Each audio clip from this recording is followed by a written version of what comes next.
భారత టెస్టు జట్టులో మూడో స్థానం కోసం జరుగుతున్న పోటీ మరియు దేవదత్ పడిక్కల్ అద్భుత ప్రదర్శనపై మాజీ కెప్టెన్ కృష్ణమాచారి శ్రీకాంత్ చేసిన వ్యాఖ్యల గురించి మాట్లాడుకుంటే ఫిట్నెస్ క్లియరెన్స్ లభించకపోవడంతో యువ బ్యాటర్ సాయి సుదర్శన్ ఈ సిరీస్కు దూరమయ్యాడు.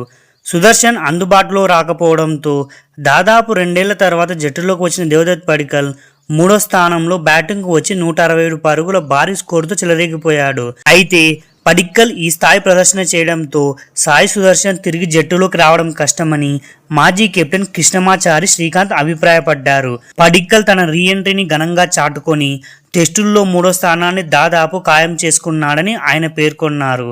చేతేశ్వర్ పుజారా తప్పుకున్న తర్వాత భారత్ ఆ స్థానంలో శుభ్మన్ గిల్, కరుణ్ నాయర్ వంటి ఆటగాళ్లతో ప్రయోగాలు చేసిందని, కానీ ఇప్పుడు పడిక్కల్ రూపంలో టీమిండియాకు సరైన ఆటగాడు దొరికాడని శ్రీకాంత్ అభిప్రాయపడ్డారు. పడిక్కల్ అద్భుతమైన ఫామ్లో ఉన్నందున అతడిని పక్కన పెట్టే సాహసం సెలెక్టర్లు చేయలేరని ఆయన అన్నారు.